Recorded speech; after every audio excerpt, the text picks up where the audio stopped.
Israel की घटनाक्रम अभी बहुत चर्चा में है।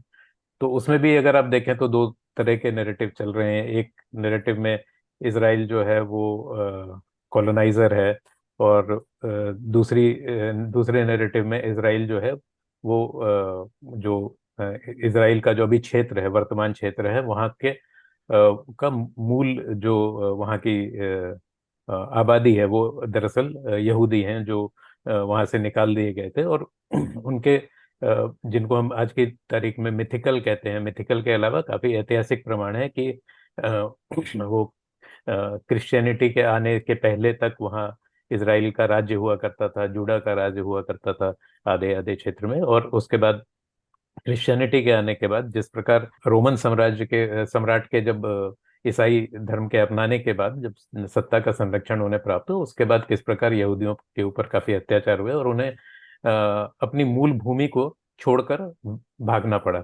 और इस पे कई बार आजकल इस पे काफी चर्चा भी हो रही है कि इसमें भारतीयों की क्या रुचि है, और विशेष रूप से अगर हम कहें तो भारत के हिंदुओं की क्या रुचि है, और क्यों हिंदू इस संघर्ष में स्वयं को इतना जुड़ा हुआ पा रहे हैं। तो इसका एक पक्ष यह भी है कि अगर आप भारत में जो हमारी हिंदू संस्कृति है उसको अगर आप देखें तो जो उत्तर पश्चिम का जो क्षेत्र था, वहाँ जहाँ से अगर हम कहें तो सरस्वती सभ्यता जो प्रारंभ हुई, या हमारी जो जिसे हम सनातनी सभ्यता कहते हैं, क्योंकि वो सब जो भ्रांतियां पहले फैलाई गई थी कि आर्य जो थे वो विदेशों से आए और भारत में उसी प्रकार के आक्रमणकारी थे जिस प्रकार बाद में इस्लामी आक्रांता रहे, या जिस प्रकार से यूरोपियन बाद में आए।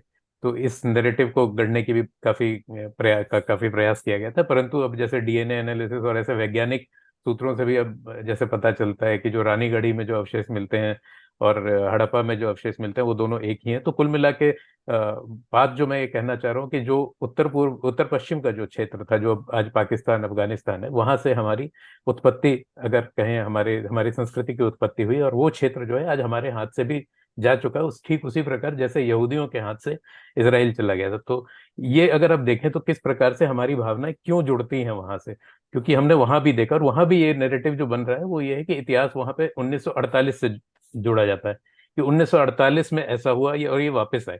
किंतु ये वापस आने के पहले ये कहीं गए, और जब ये गए उसके पहले वो उनकी ही भूमि थी। आप जब ग्लोबल पर्सपेक्टिव में देखते हैं, लार्जर टाइमलाइन में देखते हैं, तो यहूदी भी कोई 20 साल में नहीं भाग गए थे वहां से। It took thousands of years to throw them away. We have also lost 25% of India's land in partition. हमारा जो जहां से हमारी ओरिजिन हुई थी, जहां से हमारी उत्पत्ति हुई थी, हमने वो पूरा नॉर्थ वेस्ट खो दिया है। वो सरस्वती घाटी सभ्यता जो थी वो हमारी उधर चली गई है। We have lost that. Bangladesh, we have lost that.